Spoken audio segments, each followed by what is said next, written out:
Hi, welcome to the Weekly Pop, episode 3. The Weekly Pop is a weekly show, obviously, where I take your comments about what you loved about wrestling from the previous week. Now, if you want to be a part of this show and submit what you loved, you can always do it in the comments down below. If you're seeing this video past Monday or whenever you're seeing it, you can also email me at theweeklypop@itcouldbewhatever.com anytime during the week to let me know what you've loved about wrestling. Or you can wait for my Saturday and Sunday post where I post typically in the morning, but I'm going to start moving that towards more into the evening where people are a little bit more lively so I can get more responses from you guys about what you loved about wrestling. I'm still working this thing out. It's working so far. I absolutely love what I've gotten from all of you, the people who are commenting on threads and YouTube and what have you, man. You guys are making this show possible. I cannot do this show without you. So thank you so much for that. Last week we did all WWE subjects and I was kind of like, man, where's all the other stuff? You guys introduced me to my world, showed me some Leo Rush matches. So thankfully I have some non-WWE things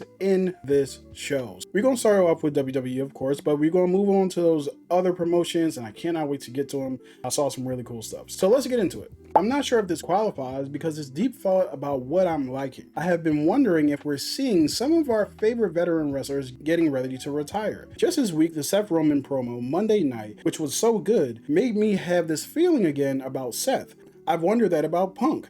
We may be getting Cody Punk, which feels like I need to do this before I retire match. It all promises to be fantastic, and I'm going to enjoy the hell out of it. I've been wondering the same thing, and I do believe that this is why we're getting Roman and Seth, or one of the many reasons why we're getting Roman and Seth right now is because we really don't know how trustworthy Seth Rollins' body is. He's had knee injuries after knee injuries, shoulder injuries, just doing some routine things sometimes, so much so that he actually faked that injury last year, in part because we are all holding our breath hoping that Seth doesn't get injured so he can continue storylines that we are either enjoying or have some kind of critique about. The vision. Either way, I think that this is a smart move to have Seth and Roman do this at SummerSlam one last time. They didn't say one last time, but the promo did make it seem like Seth had it on his mind that, Roman, this might be your last opportunity because I be getting hurt. I do think that this is a good idea. If you try to wait until WrestleMania, who knows what can happen between now and then. I know Roman doesn't really get hurt like that, but I do know Seth does. Why not pull the trigger right now? Femi and Roman Reigns can happen literally at any time down the line. He also has a really important match coming up at SummerSlam himself with Brock Lesnar and Hell in a Cell. Speaking of which, the Over Brock segment from Raw. Over can be champ anytime. Nobody should be able to stop him. I want to see him retire Lesnar. Two big meaty men slapping meat in Hell in a Cell. Also gave us one of the better promos Brock has ever cut. I agree with that. I'd have it main event night 1 of SummerSlam. I do want the women to actually main event night 1 of SummerSlam because they deserve it. If Rhea's healthy, I would love to see her in that spotlight of the main event, but it might be a little too close for that. But if there's any kind of consolation prize, Oba and Brock main eventing in a Hell in a Cell. Has a Hell in a Cell, other than the Hell in a Cell PLE, ever main evented a PLE pay-per-view? I want to find that out. Either way, yeah, their promo was incredible. I really thought that Brock shined in this promo. He hit his lines. He even referenced the fact that I usually have Paul Heyman do this, which was actually really funny and ironic. But Oba Femi continues to impress me. I remember reading online, people were like, well, they're not letting Oba speak because he's not good on the mic. Those people didn't watch NXT clearly, because Oba got over not only for his physical imposing presence, but also because he is incredible on the mics. I really do think that we actually have a really good book ending to a feud coming up. I think that, I shouldn't say no, but I strongly believe that Oba is finishing off Brock in Hell in a Cell in Minnesota to end Brock's career. I think it's the right move, even though I didn't really love the fact that they brought Brock back after he clearly was intending on retiring. The story has worked out. So yeah, all's well that ends well, I guess. Honestly, all things Sami Zayn, I agree. Sami Zayn has been killing this run of having a championship, even though it's only lasted a week. Now, I'm recording this literally right before Raw, so I'm wondering if when you guys see this, if he's still going to have the title. But either way, he's maximized his time with it. All the trolling that he's done on social media and in the ring on Friday night. Friday night was great for Sami Zayn. Sami Zayn came out talking about, if I were an asshole, if I were a jerk, I would say to you guys, kiss my ass, but I'm not. I'm a good guy. He's running with this gimmick, and I think that he's doing really well with it. I do do hope that he retains tonight. Time will tell. I am thoroughly impressed with what Sami Zayn's doing. Did you guys actually happen to see what he did on the swing set at the playground with his son and the championship? Another person actually sent that in. So let me actually read his comment. I literally just saw this 5 minutes ago, but it's Sami Zayn pushing the WWE title and his son on swings. This video is hilarious. And this is what I was talking about with him maximizing every moment that he's had with the title. I mean, since he's had the title, he's actually done weeks worth of bits. I just really love that he's fully embraced it because he deserved it. He won after 10 years of being in the WWE. Hardworking, main eventer, Grand Slam champion, just like he said. Sami Zayn definitely deserves this. I'm super happy for him, hoping that he keeps the title tonight. But I don't know. Cody, he tends to get what he wants. We'll see. We got two similar comments, so I'm just going to combine them into one. We got probably Damian going to AAA, and we also have Damian Priest showing up to AAA.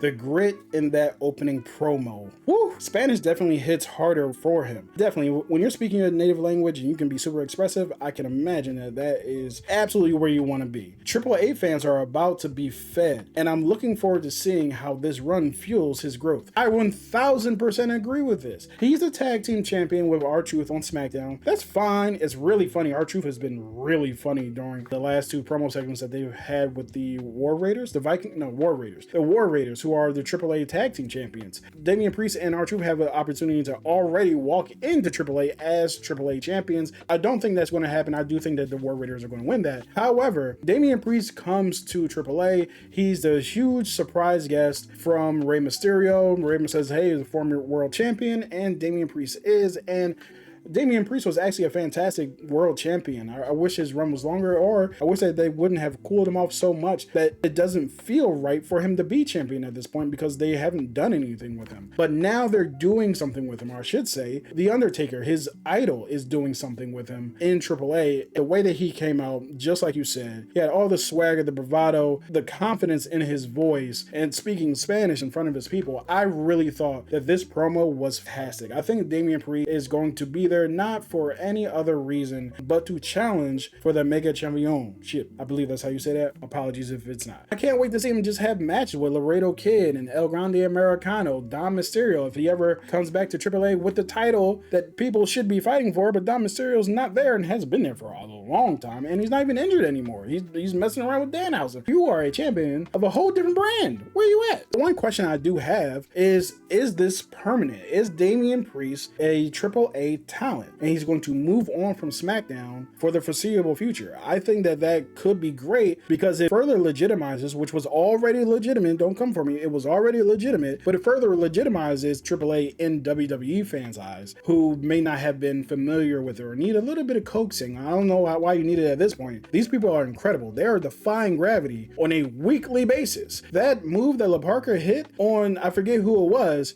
it's not possible, and yet he did it. I'm really high on AAA right now. I'm going to start watching weekly. Also, get well wishes, I should say, to Vikingo. I see that he went through a knee injury this past week, or knee surgery this past week, because of something that happened to him before NXT. Like, he legitimately got injured. Prayers up to him. Hopefully that he recovers soon. Now, this is the one right here. Y'all sent me Shotzi versus Lio Rush, which I knew was happening. I just didn't know how. So what I ended up doing was doing the proper research. I asked people, hey, what do you watch GCW?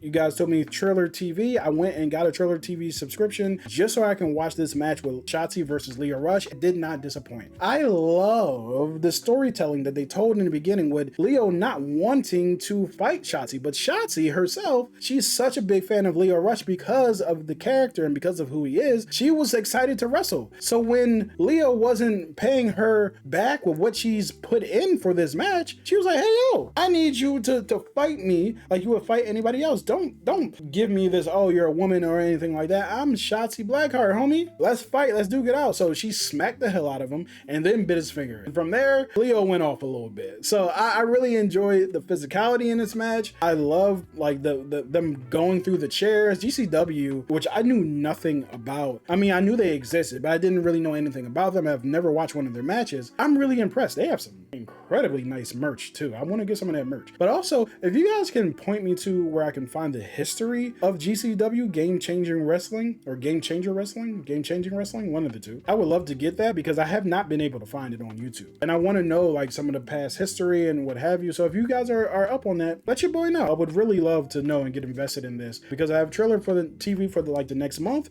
and I want to watch some GCW stuff because it seems really fun. It seems really hardcore. I'm from Philly. I'm from Philly. It reminds me of ECW. So man, I really like this match. Honestly, I'm gonna go with AEW this week. I love Ospreay joining the Death Riders, and then I gotta go with Bang Bang Gang, especially that theme song. That should be having me moving. Hope you're having a good day as well, my guy.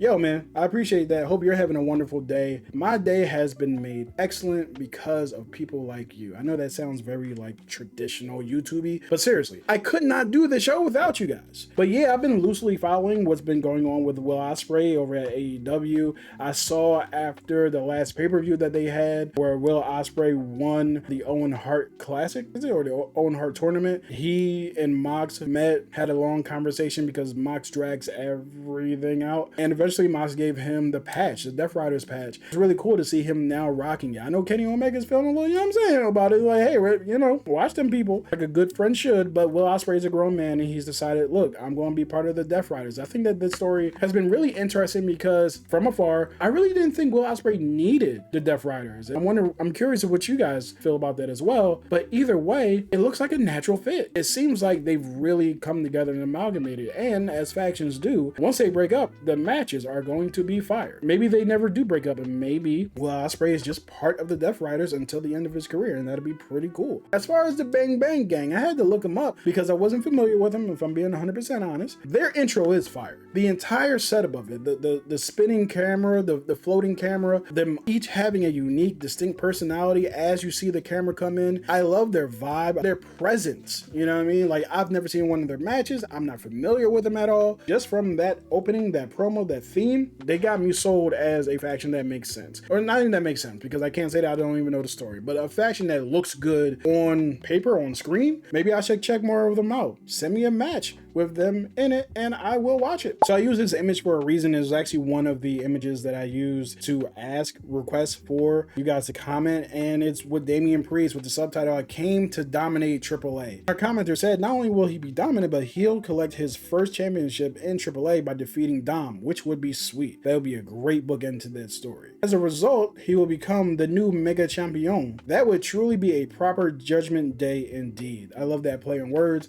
because Dom needs that judgment on that day. With El Grande Americano being involved, it does seem like the natural thing for him next, after defeating Chad Gable, is to go on and win the championship, the Mega Championship. Dom's not around. And also you have Damian Priest now to contend with, which I'm not mad at all. If we get to see a Damian and El Grande Americano match where they fight for the #1 contendership, or it's fought to a standstill, and they end up in a triple threat with Dom, El Grande Americano, and Damian Priest, holy shit. I'm already seated. I'm buying my tickets. I'm flying to Mexico. No, I'm not. I ain't got that kind of money. This would be a fantastic match. I love that AAA has made this acquisition, and I really do hope that it's not like this spotty, like him coming for a little bit and then going away for a while. I do hope that Damian Priest operates just like he would on the main roster and be on that show every single week. Now, we have to stop looking at AAA as just non-main roster. AAA has too many people who have been a part of it in the recent year for it to not be main roster, because it's certainly not developmental. It's not NXT. You even have NXT talent being called up to AAA. AAA, to me, in my mind, is main roster. It's just another main roster show. We can't have main roster and then AAA and then below that is NXT. No, I want to see AAA and SmackDown and Raw be on the same level. And then you can have the crossover. You can have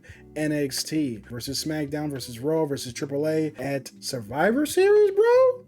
Survivor Series with all four corners being represented, bro. Let's go. Like, I think that would be dope. I think that would be fire. Chelsea Green in the leagues of Tiffany Stratton and Charlotte Flair. She deserves it. 1000% does Chelsea Green deserve it. All that crap that they talked about her on Unreal, I think that was season 2, ridiculous. Now, do you need people to be able to take those bumps, be able to take the fall, be able to be pinned, to be the person who puts others over? Absolutely. But that does not mean that you should always be in that position, especially when you're as over as Chelsea Green is with the fans. She's got a great gimmick. Everybody appreciates and loves her work, and I think it's time to reward her. Continue to put her in the same areas as Charlotte and Tiffany and Jade and Rhea. Have her have legitimate wrestling matches. Now, she can still win the Chelsea Green way, where it's almost by accident, but I also want to see her win in some I'm pissed off at the situation, I'm just coming here because I can't stand you, grudge match type of stuff. Her match with Penta at Lucha Underground showed us exactly what she can do and what she's capable of, and is not being utilized to the fullest extent. Not to mention that even when she's injured, legitimately injured, has had surgery, has had a cast on her leg, she still shows up to work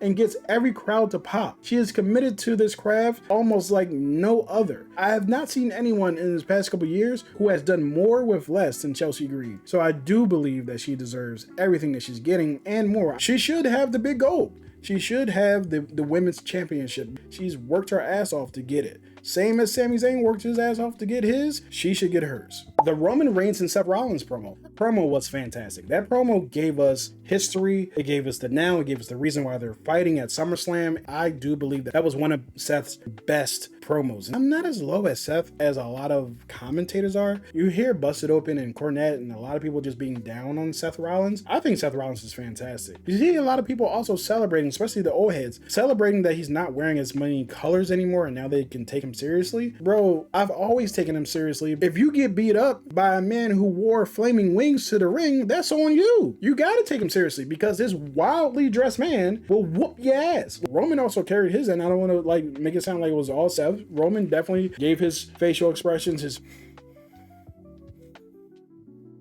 whenever like someone says something that slightly annoys Roman. And maybe that's therapy. Maybe it's therapy. You know what I mean? Maybe he's told to take a deep breath so he doesn't crash out like his cousin Jey Uso. So Roman stating that he needs to beat Seth Rollins is absolutely true for his legacy because he's the only person that he hasn't beat in the biggest lights. He actually has beaten Seth Rollins on Monday Night Raw, but he's never beaten him at a pay-per-view or a PLE or anything that really matters. As a matter of fact, they've only had 2 pay-per-view PLE matches. Money in the Bank in 2016, and they also had the Royal Rumble in 2022. That's it. I'm talking about one-on-one matches because I know they've been a part of groups and a part of tag teams and all other kind of stuff and going against each other in that way. But as far as one-on-one, 2 matches. 2016, 2022, and now 2026. Years apart, too. So, I'm going to be really happy with that because these are 2 legends. These are 2 legends. All right, so that's everything that you guys sent me in for week 3, episode 3 of the Weekly Pop. Thank you so much for your submissions. Remember, you can always contact me by emailing me at theweeklypop@itcouldbewhatever.com. Anything that you have to say about something that you really enjoyed during the week of wrestling right there in the moment, feel free to email me so you can make it onto the show for episode 4 of the Weekly Pop next week. Once again, thank you guys so much. Hit that subscribe button, hit that like button, and I'll talk to you guys next time.